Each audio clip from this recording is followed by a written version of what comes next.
देखिए बच्चों, अर्धवार्षिक परीक्षा एमपी बोर्ड और वार्षिक परीक्षा एमपी बोर्ड है ना के लिए मोस्ट इंपोर्टेंट प्रश्न परीक्षा में जरूर पूछा जाएगा। इस टाइप के प्रश्न और परीक्षा में अवश्य आते हैं, ठीक है। अर्धवार्षिक परीक्षा के लिए भी और वार्षिक परीक्षा के लिए भी।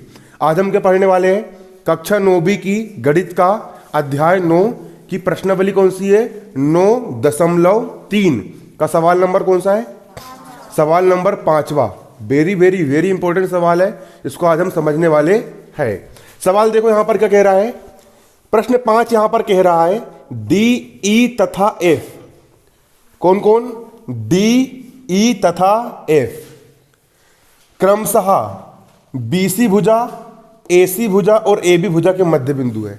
ये लिखा है मध्य बिंदु है, मतलब एफ जो है एबी का मध्य बिंदु है। एफ जो है एबी के बीचम बीच में आएगा, ई जो है एसी का मध्य बिंदु है, एसी के बीचम बीच में आएगा, और डी जो है वो बीसी का क्या है, मध्य बिंदु, मतलब बीसी के काय में आएगा, ये बीचों बीच में आएगा, ठीक है। तो सिद्ध करो पहला point, B D E F एक समांतर चतुर्भुज है। पहला क्या सिद्ध करना है, बी डी ई एफ, कहां है B D E F, B D E F चतुर्भुज बन रहा है, बी डी ई एफ एक समांतर चतुर्भुज है। पहला आपको यह सिद्ध करना है। दूसरा सिद्ध करो area of D E F, D E F का क्षेत्रफल। एरिया का मतलब क्या होता है, क्षेत्रफल। किसका क्षेत्रफल, डी ई एफ का क्षेत्रफल बराबर है 1/4 ए बी सी के क्षेत्रफल के। ए बी सी के क्षेत्रफल का क्या है, 1/4 है। क्या है, 1/4 है। ये सिद्ध करना है। और तीसरा सिद्ध करना है area of B D E F बराबर 1/2 area of A B C. Area B D E F, कहाँ है B D E F, B D E F का क्षेत्रफल इस पूरे त्रिभुज ए बी सी, ए बी सी के क्षेत्रफल का आधा है। क्या है, आधा है, आधा है। ये सिद्ध करके लेके आना है। इतने स्टेप्स यहां पर आपको क्या करके लेके आना है, सिद्ध करके लेके आना है। इसको हम हल करेंगे, बारीकी समझेंगे। पेपर में आते इस तरह के सवाल दिया है, यहां पर हम क्या लिखेंगे, दिया है। सवाल में क्या दिया है, त्रिभुज ए बी सी की भुजाओं। किसकी भुजाओं, त्रिभुज ए बी सी की भुजाओं। कौन कौन सी भुजा है, पहली भुजा है बी सी, पहली भुजा क्या है आपकी, बी सी। दूसरी भुजा है सी ए, दूसरी क्या है, सी ए। और अगली भुजा यहां पर क्या है, ए बी, अगली भुजा क्या है, ए बी। इनके मध्य बिंदु कौन कौन से है, इसका इस भुजा का मध्य बिंदु डी है, इस भुजा का मध्य बिंदु ई है, इस भुजा का मध्य बिंदु क्या है आपका, एफ है। क्या है मध्य बिंदु, एफ है एफ।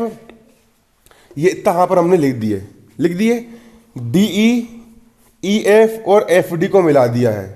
अब हमने क्या करे, डी से ई को मिला दिए, इस मध्य बिंदु से इस मध्य बिंदु को मिला दिए ई एफ को, और इस मध्य बिंदु से इस मध्य बिंदु को हमने मिला दिए, एफ डी को हमने क्या कर दिया, यहां पर मिला दिए।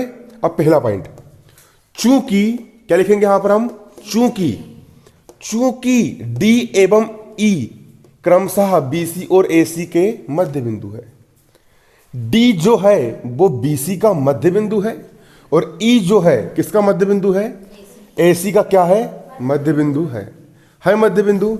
तो एक प्रमेय होता है, प्रमेय क्या होता है मालूम है, कि त्रिभुज की किन्हीं दो भुजाओं के, प्रमेय समझना, त्रिभुज की किन्हीं दो भुजाओं के मध्य बिंदुओं को मिलाने वाली रेखा। क्या बोला मैंने, त्रिभुज के किन्हीं दो भुजाओं के मध्य बिंदुओं को मिलाने वाली रेखा तीसरी भुजा के समांतर होती है। किसकी समांतर होती है, तीसरी भुजा क्या होती है, समांतर। मतलब ये दोनों कैसी रहेगी, समांतर। मतलब ईडी और ए बी कैसी रहेगी तुम्हारी, समांतर। ठीक है, कौन कौन,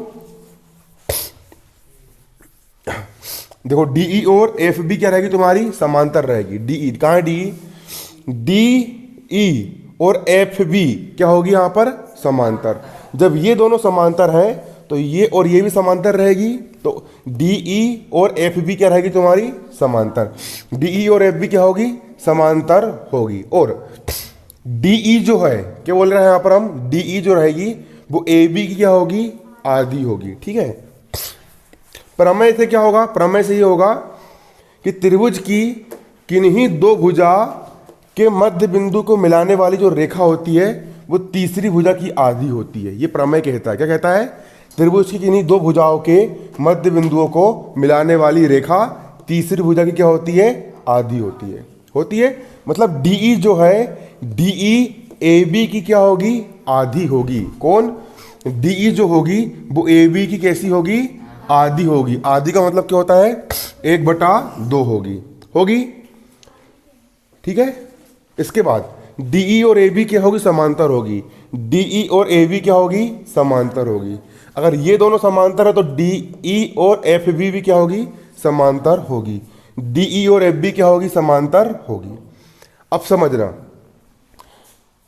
ये वाली भुजा इस भुजा की आधी है और ये भी आधी है, इसकी आधी जे भी है और इसकी आधी जे भी है, तो ये दोनों कैसी हो जाएगी? बराबर हो जाएगी। कैसी हो जाएगी? और जब किसी चतुर्भुज में दो भुजाएं बराबर भी होती है और दोनों भुजाएं एक दूसरे के समांतर भी होती है, देखो डीई और एफ बी, डीई और बी एफ दोनों की दोनों बराबर भी, जितनी बड़ी है उतनी बड़ी ये भी है, और दोनों एक दूसरे के समांतर भी है। कैसी है? समांतर भी है। तो भुजाओं का अगर एक जोड़ा अगर बराबर भी है और समांतर भी है तो कौन सा चतुर्भुज बनता है? समांतर चतुर्भुज बनता है। होता है नियम। अगर एक जोड़ा अगर बराबर भी हो और समांतर भी हो तो चतुर्भुज कौन सा बनता है? समांतर चतुर्भुज। अतः बी डी ई एफ क्या होगा? एक समांतर चतुर्भुज होगा। तो यहां पर हम लिख दिए बी डी ई एफ एक क्या है? समांतर चतुर्भुज है समांतर चतुर्भुज। ये हमने पहला पॉइंट सिद्ध कर दिए, बी डी ई एफ क्या है? समांतर चतुर्भुज है। अगला सवाल कह रहा है area of D E F. D E F का एरिया कहाँ है? डी ई एफ, इस त्रिभुज का एरिया मतलब क्षेत्रफल। पूरे त्रिभुज एबीसी के क्षेत्रफल का क्या है? 1/4 है। ये आपको सिद्ध करके लेकर के आना है, सिद्ध करके बताना है। ठीक है। तो देखो, चूंकि बी डी ई एफ एक समांतर चतुर्भुज है, हमने सिद्ध कर चुके हैं। और हमने क्या सिद्ध कर चुके हैं? कि बी डी ई एफ एक क्या है? समांतर चतुर्भुज है। क्या है? समांतर चतुर्भुज है। इसी प्रकार जैसे हमने इसको सिद्ध करे ना, इसी प्रकार D C E F, D C E F, समझो अच्छे से क्या बोल रहे हैं यहां पर हम? D C E F, D C E F भी क्या होगा? समांतर चतुर्भुज होगा समांतर चतुर्भुज। इसके बाद E A F D, E A F D, E A F D भी क्या होगा? समांतर चतुर्भुज होगा समांतर चतुर्भुज। है कि नहीं है? समांतर चतुर्भुज है।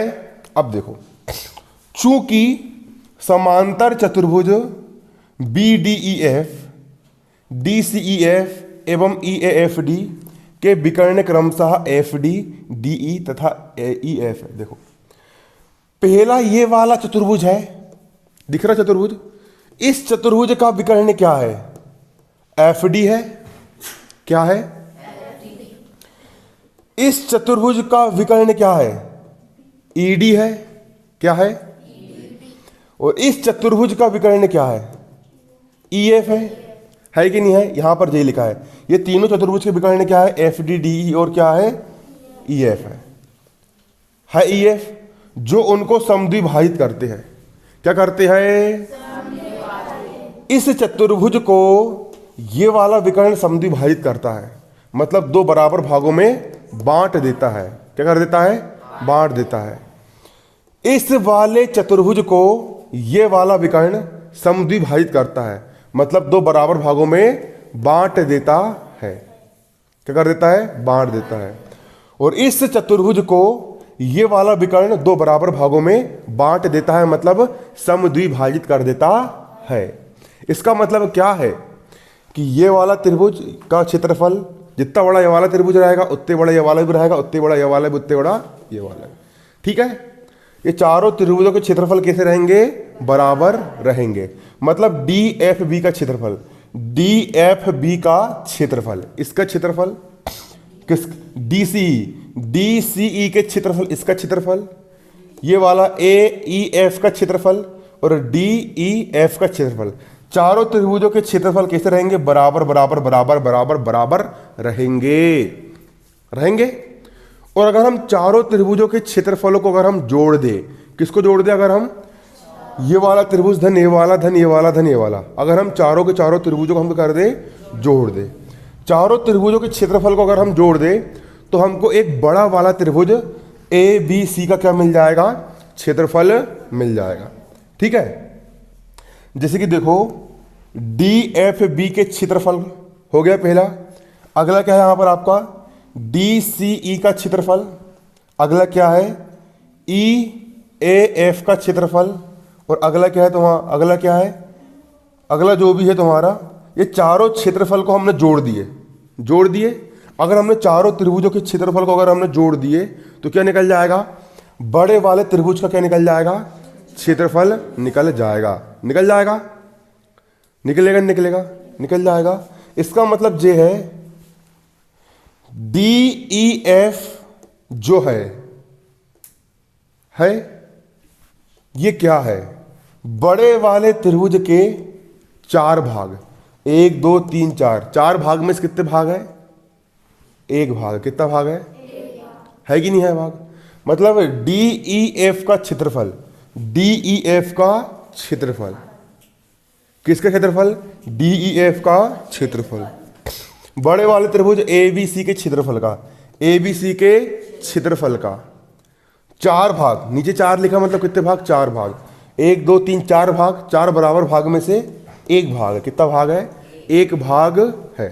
सवाल बनेगा नहीं बनेगा? एक स्टेप और रह गई, इसको भी अभी सिद्ध करते हैं। देखिए हमको लास्ट सिद्ध क्या करना था? Area of A B D E F, B D E F का क्षेत्रफल इस बड़े वाले त्रिभुज एबीसी, बड़े वाले त्रिभुज एबीसी के क्षेत्रफल का कैसा है?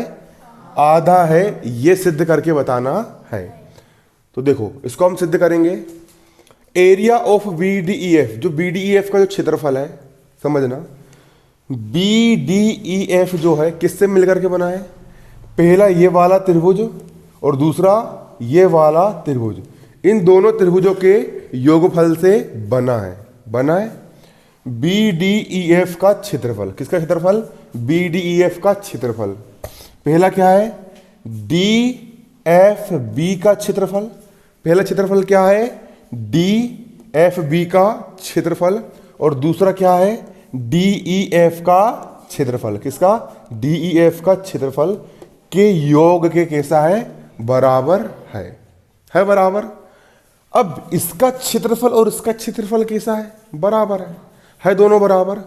तो हम डी ई एफ, इसको और इसको हम एक ही लिख सकते हैं। देखो डी एफ बी का क्षेत्रफल, डी एफ बी का क्षेत्रफल, इसका क्षेत्रफल और इसका क्षेत्रफल बराबर है। मतलब डी एफ बी को हम क्या लिख सकते हैं? डी ई एफ लिख सकते हैं। तो एक डी ई एफ और एक डी ई एफ, कितने डी ई एफ हो जाएंगे? 2 डी ई एफ हो जाएंगे, 2 डी ई एफ। और हमने अब भी सिद्ध करे हैं कि जो डी ई एफ जो है वो ए बी सी का क्या है? 1/4 है। अब भी सिद्ध करे इसके पहले हमने, तो 2 का हो गया 2। डी ई एफ को हम क्या लिख सकते हैं? डी ई एफ को हम लिख सकते हैं 1/4 ए बी सी। तो डी ई एफ को हमने क्या लिख दिए? 1/4 ए बी सी। कहाँ से आया है स्टेप? हमने इसके पहले अब भी सिद्ध करे हैं कि डी ई एफ का क्षेत्रफल ए बी सी के क्षेत्रफल का 1/4 है। अब 2 एक कम और 2 दूनी कितना बचा? 1/2। ए बी सी का हो गया ए बी सी। और यही क्या करके लेके आना था? सिद्ध करके लेके आना था। बनेगा नहीं बनेगा? बन जाएगा। चलो।